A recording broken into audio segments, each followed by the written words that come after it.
Bon, ce matin je me lève et je pars à la découverte du nord du Pays de Galles, de la région de Snowdonia et de la petite ville de Chester.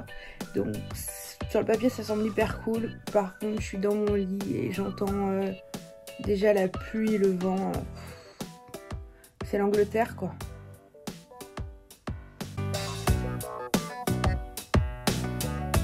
Bon, la pluie semble s'être un peu calmée. Bon bah, rendez-vous là-bas hein.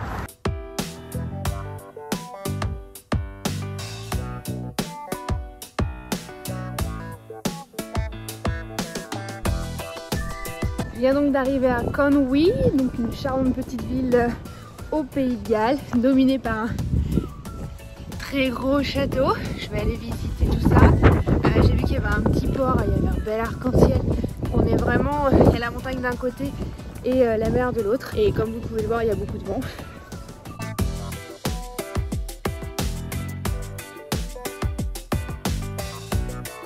Bon, clairement, dès qu'on est arrivé, dès qu'on a passé le panneau de la frontière du Pays de Galles, on a été briefé tout de suite sur la langue, le drapeau, l'envie d'être indépendant. Voilà, tu comprends tout de suite que bah, t'es plus vraiment en Angleterre et qu'il va falloir faire attention à ce que tu dis. Hein. On va pas leur dire que c'est des Anglais. Il est beau quand même ce château.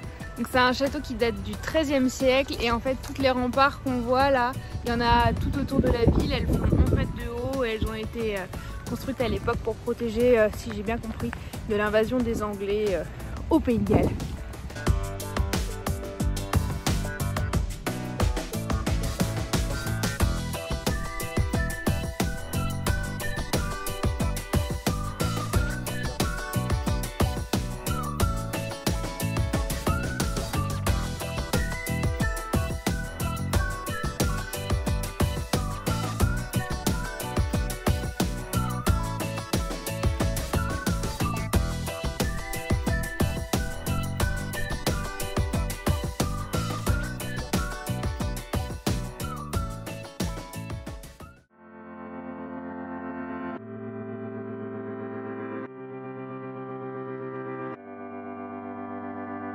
Bon, j'ai dû mettre mon bonnet, trop de vent, c'est pas trop charmant. Si, c'est charmant. Et en plus, il pleut pas, il y a même presque du soleil. Alors là, inespéré. Si je vous dis 1,83 m de largeur, 3,05 m de profondeur, à votre avis, vous pensez à quoi? Eh bien tout simplement à la plus petite maison de Grande-Bretagne. Elle est toute petite.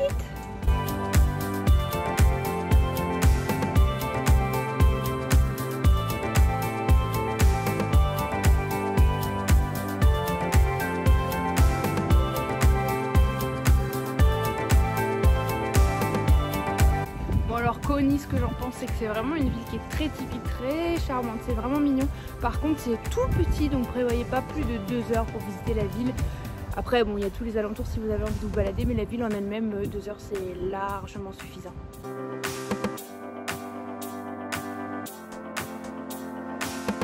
La pluie est de retour. Nous traversons le Snowdonia Park. Les nuages semblent comme accrochés à la montagne. On pourrait presque les toucher.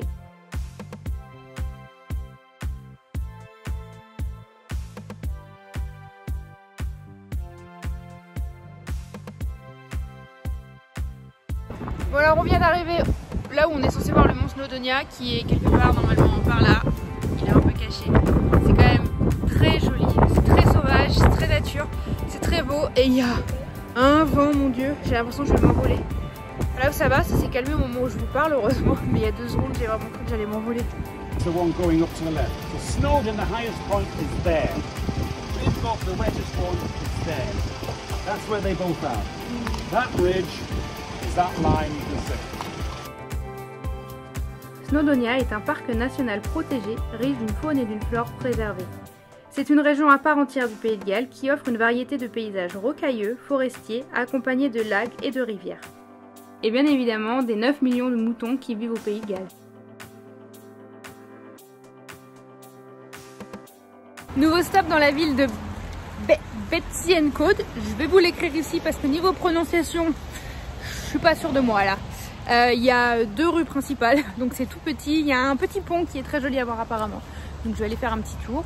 Et voilà, si vous allez dans la rue des snacks, n'allez pas manger un snack parce que c'était vraiment pas bon. Vraiment pas bon. Voilà, je vous montre tout ça.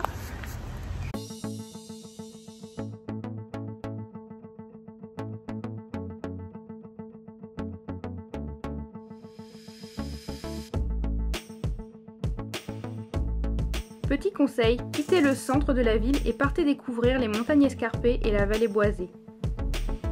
En novembre, certes, il n'y a pas de soleil, mais les couleurs automnales habillent les arbres. On se croirait dans une forêt enchantée.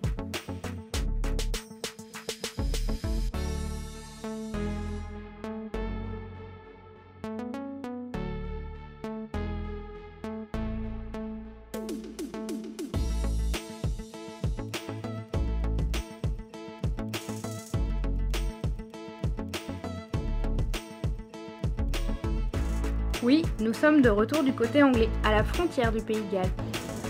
J'ai fait un dernier stop dans la ville de Chester. Fondée en 1541, Chester est l'une des villes les plus historiques d'Angleterre. Son histoire date de plus de 2000 ans et c'est l'une des villes les mieux conservées d'Angleterre. Elle était à l'origine un fort romain avant d'être conquise par les Saxons puis les Normands. Baladez-vous le long de la rivière Dee, visitez la cathédrale, le château, déambulez sur les anciennes murailles en passant par les jardins romains. Chester est une destination touristique prisée grâce à ses paysages, ses jardins, son riche héritage culturel et industriel et son architecture victorienne noir et blanc. En tout cas, j'espère que cette petite vidéo sur le Pays de Galles, ce tout petit aperçu, vous aura donné envie de venir le visiter. En tout cas, moi j'ai bien envie de y retourner parce qu'une journée c'était trop court. Mais ça donne un bon aperçu et je vous dis à bientôt dans une nouvelle vidéo. Et surtout, n'oublie pas de t'abonner et de liker la vidéo. Allez, bisous!